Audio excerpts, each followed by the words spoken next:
Now,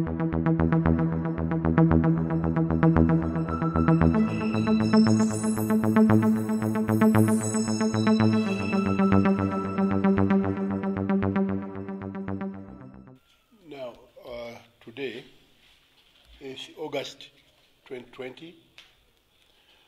We have noted with a lot of concern reports that two individuals have complained to the Electoral Commission about the manner in which the leadership of the National Unity Platform were changed recently.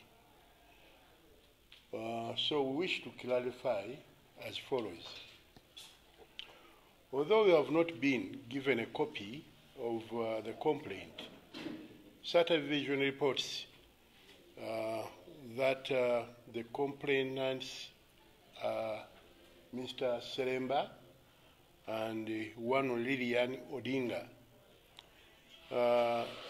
who complained through a lawyer called Biamukama.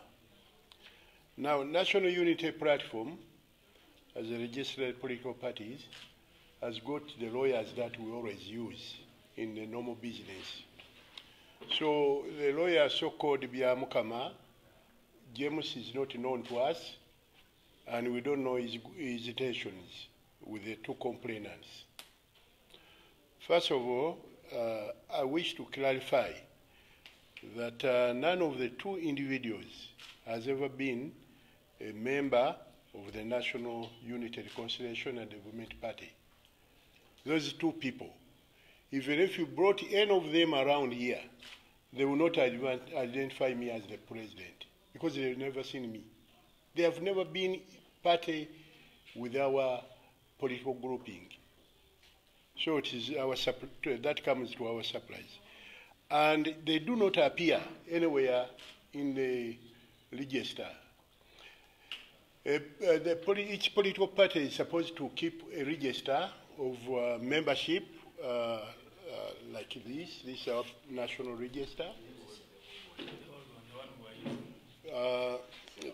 The old one, then this is the new one for the National Unity Platform. It has all the names of our party members. All the names are very clear.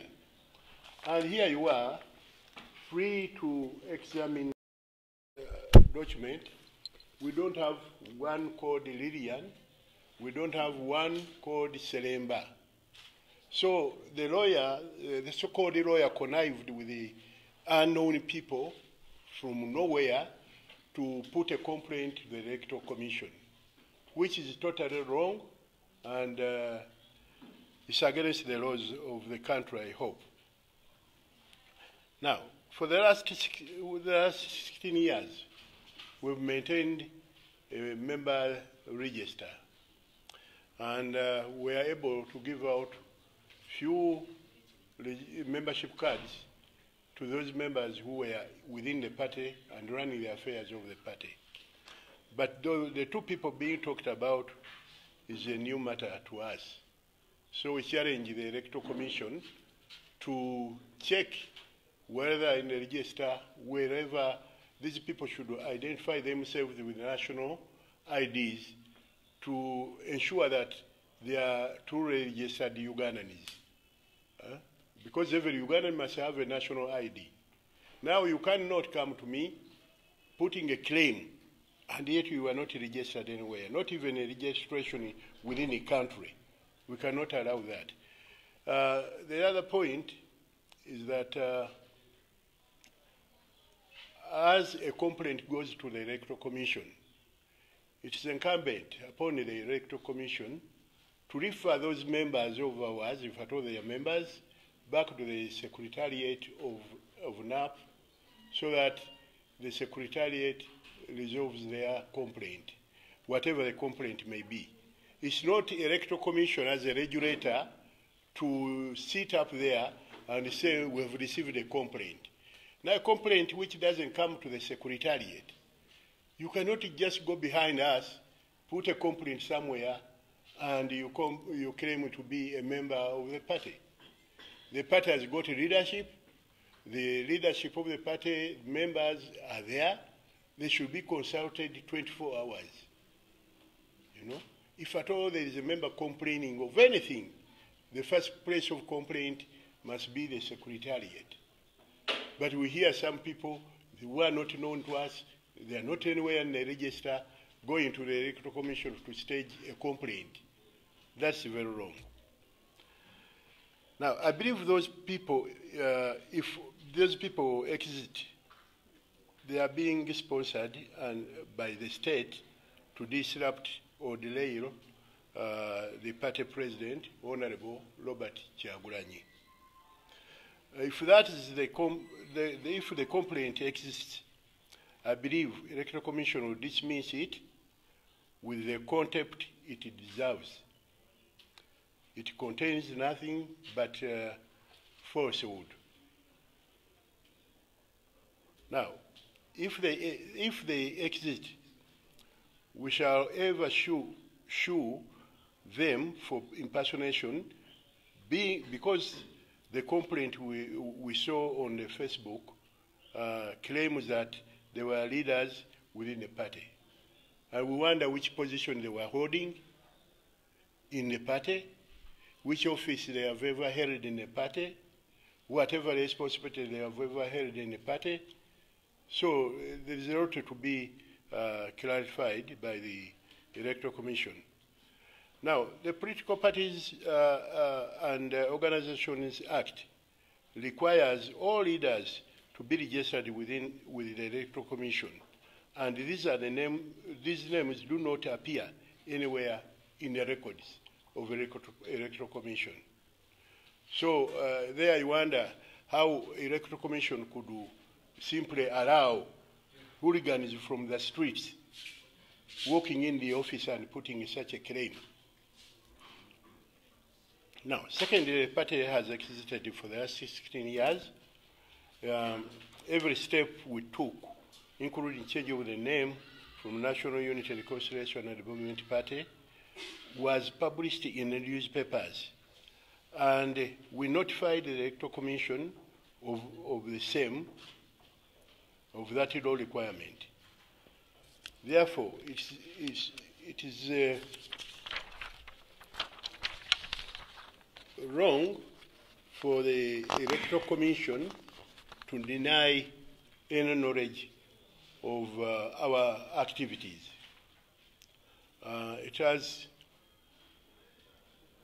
is obvious to everyone that this persecution is targeted for only one individual, Kyagulanyi Robert Sentamu.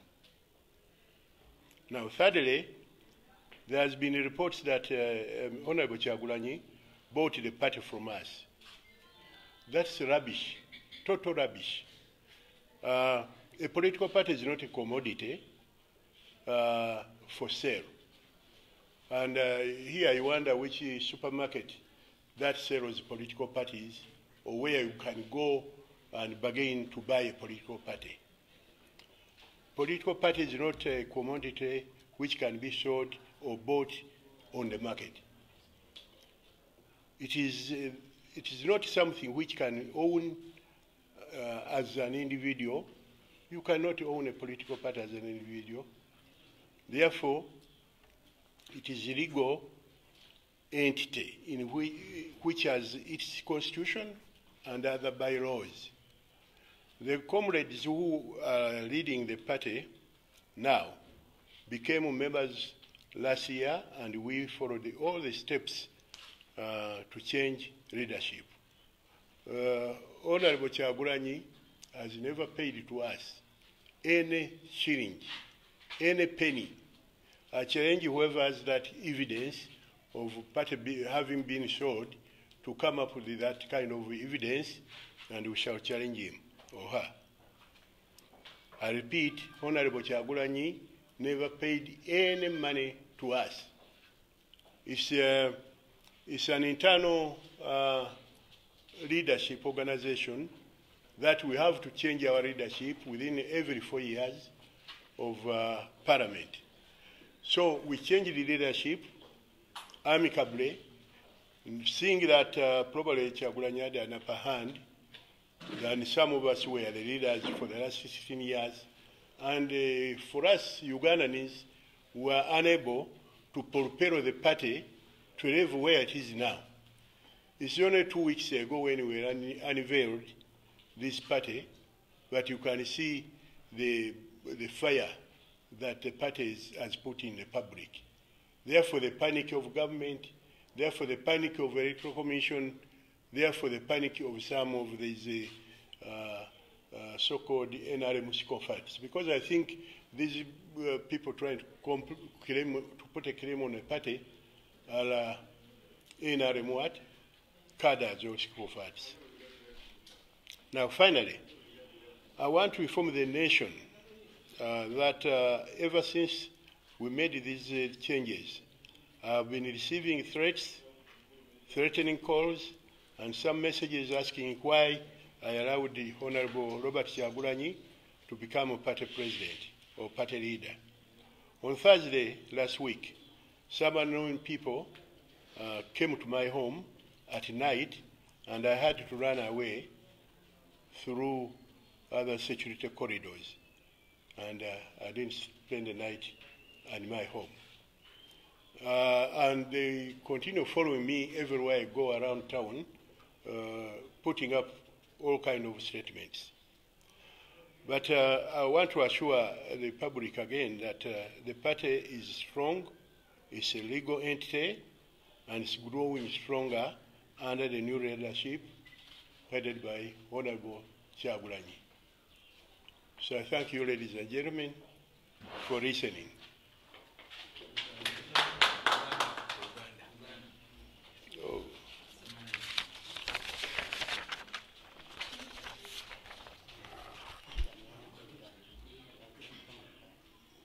Is better Muganda than I am. I think Mr. Kibalama, so you get it, then you will say Basebo ne banyabo leero ennaku z'omwezi ziri 8 Agusito mwaka gwa 2022 tusazeewo ndowooza tugereko eri bannamawulire nga gwe mulundi gwaffe ogusoose kasookedde tufuna enkyukakyuka mu kibiina kyaffe ekya National Unity Platform. Now, ekibiina kino nga bwe nabategeezaako emabega eyo kyawandiisibwa mwaka gwa 2004 era kiri namba eya registration eri namba 12. Mu bibiina byonna byeyandiisibwa bagenda babiwa enamba ekisoose, namba emu, namba 2, kibiina gundi namba. So therefore tuli namba 12 mu bibiina ebiwandiise mu Uganda. Mbadde nyimiridde wano olunaku olwaleero nga ngezaako okumulungula complaints oba ebintu byetuwulira ebyokwemulugunya byetuwulira mu public, byetuwulira mu Electoral Commission, byetuwulira ne mu nkuubo nti abantu abamu betutamanyi betulabangako mu kibiina bagenze ku Electoral Commission bateekayo complaint nti ekibiina kyaffe kya National Unity Reconciliation and Development Party kyakyusa kitya erinnya okugenda mu National Unity Platform.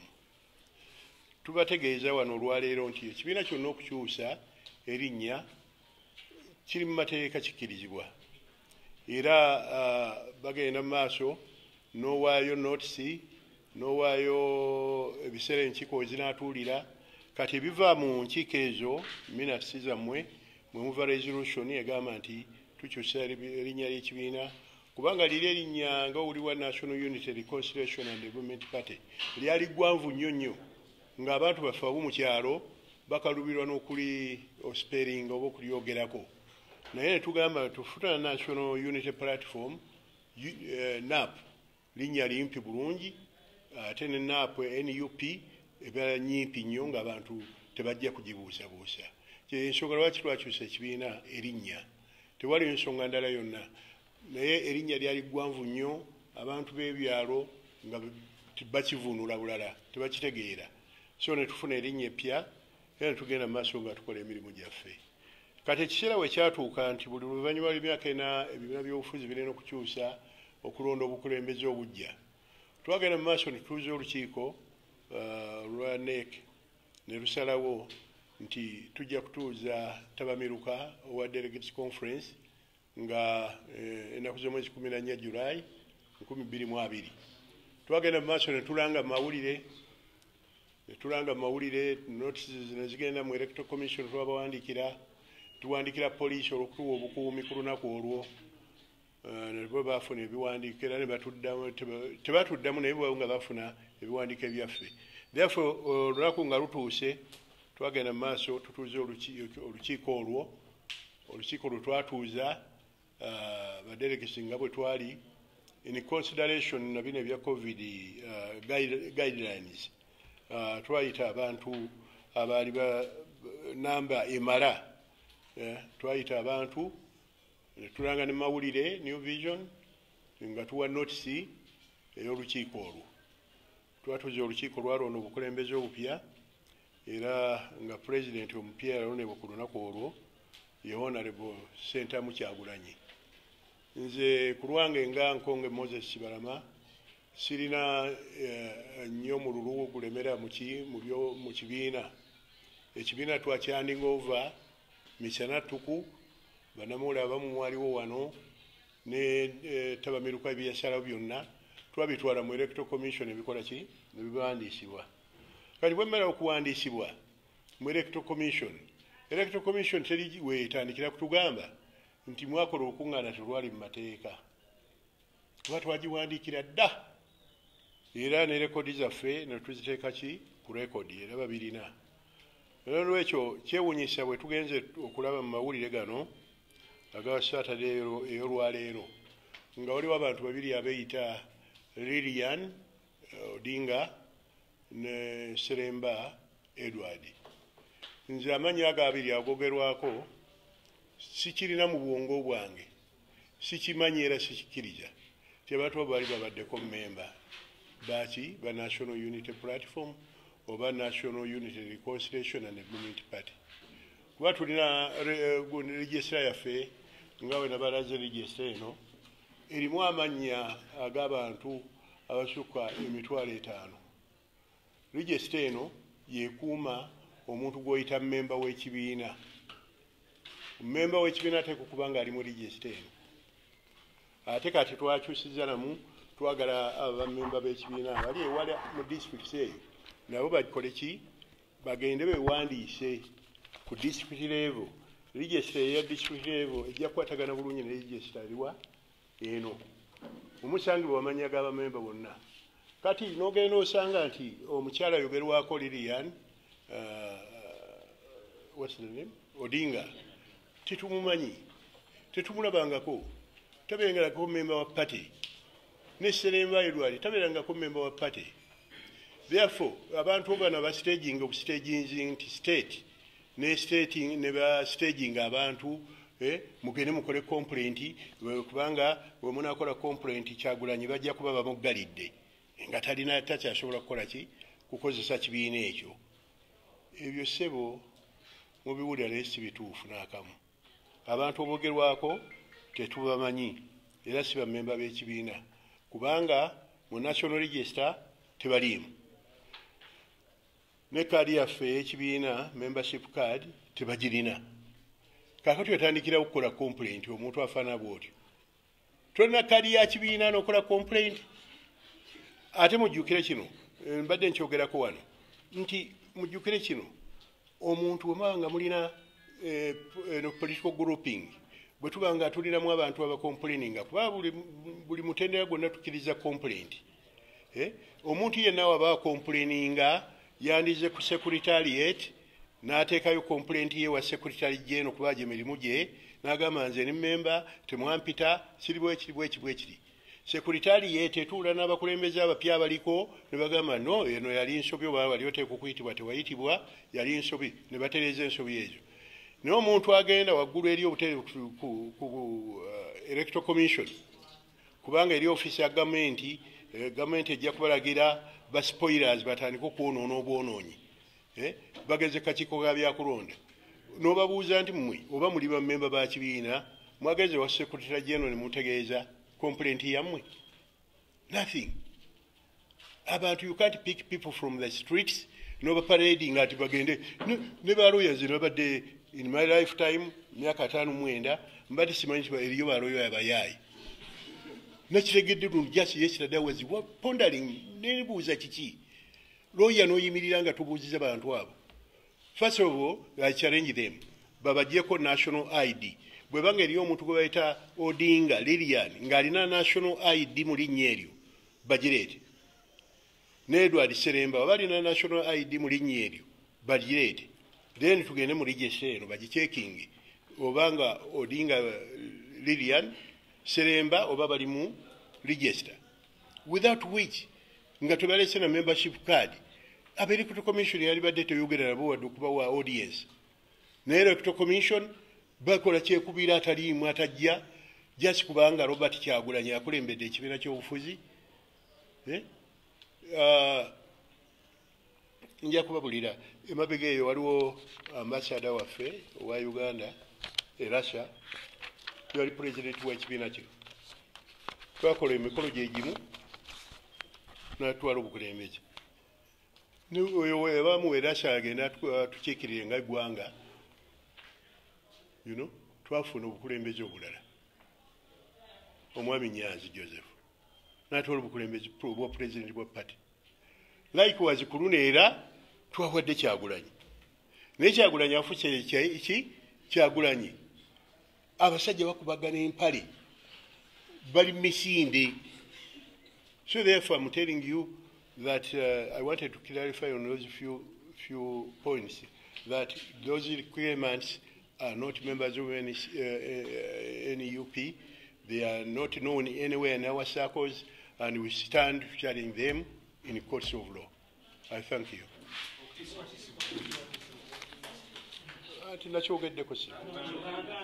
Uganda. Oh. Okay. Kati okuva olunaku lwe twakola changes ezo ennaku zaali 3 ezasooka zaali nnungi mu bulamu bwange nali musanyufu nnyo era nali ndowooza bannayuganda nti naye ntaddeko ettaffaali mu kuzimba ki eggwanga Uganda naye kyewuunyisa Thursday eya wiiki ewedde nafuna kasookedde tukkiriza Honorable Kyagulanyi Ssentamu okubeera president w'ekibiina kino natandika okufuna simu ezitiisatiisa nefuna obubaka obw'enjawulo obutiisatiisa ekibiina wakiwadde otya Kyagulanyi yazze atya okubeera omukulembeze ne tubalagamba nti mugende mu register y'ekibiina gyeri ku secretariat ekamwoki mulabe ebbanga Kyagulanyi weeyingirira ekibiina kyali ddi kuba teyayingidde eggulo ne tumulonda ggulo naye abadde mwali. So abantu abo ku Lwokuna abantu abatamanyiddwa bajja mu maka gange essaawa ez'ekiro nabalaba kuba nalingiza mu ddirisa nembalaba naye okumala okulingiza mu ddirisa nembalaba ennyumba yange erina security entegeke eŋŋenderere nasobola okuyita mu kageeti akatono nze nembulawo era bagenda okutuuka n'emmotoka yawe njisuza nga yavuddewo dda kati nenzijja mu geto wano we nasula naye okuva olunaku olwo Olwokuna era abantu abo tebayimiridde bagenda mu maaso n'okukola ki n'okutiisatiisa bakuba amasimu bakola biki ebintu ebikanga ekyo kale kwagala okutegeeza public emanye nti wadde ekikolwa ekyo twakola kiri mu mateeka ekyokukyusa obukulembeze naye kyatuviiramu obulabe kubanga tutuula bufoofufu ekibiina newuunya nnyo bannayuganda eggwanga lyaffe lino lyonoonese nnyo lyafa abantu balowooza mu kutunda kintu gundi tunda kino abamu batunda bibanja bya bataata baabwe abamu batunda ettaka lya bajjajja baabwe n'ettaka eriko ebijja bantu bagudde eddala ku ssente naye ng'oli mu byabufuzi ebitwala eggwanga mu maaso progressive politics toyinza kuddawo nti natunze ekibiina okitunda okiguzaani ekibiina okiwa value ki kirina value ki ffe twayagala abasajja abavubuka bano bagende mu maaso okutwala eggwanga mu maaso n'okuwamba obuyinza bw'eggwanga lino nga bayita mu ki mu kulonda era ekyatuteesezaawo ekibiina ky'obufuzi ekya National Unity Platform oba National Unity Reconciliation and Development Party kwali kutwala buyinza obw'eggwanga lya Uganda nga tuyita mu makubo ag'amateeka. Kaakati mwe mulaba nze nkuze nkaddiye. Abasajja babano bato balabe myaka 24 myaka 26 simanyi olinyazi yawezeze mpozi emyaka 24 naye nze kaakati emyaka 59 nze ekibiina ngenda kukitwala ntya mu maaso nende ekikwata ekibiina nekigamba Kyagulanyi sebo awo oba otunze abantu abanamawulire mutoletedde ebizibu abantu batekeera kusoma bukedde ne babasoma ekibiina bakitunda biliyoni emu ziriwa ekibiina bakitunda biliyoni miliyoni 8 abo ne bamala wavuddeyo kati n'abagamba ebisatu 300 miliyoni zivaawa Kyagulanyi alina sente ezo mumumanyi okunsinga maybe kuba mu interaction emirundi mingi sente zivaawo ezo basebe tetutundanga kibiina twawadde ekibiina progressively kitwala obuyinza bw'eggwanga lino nga mu abantu ba bulijjo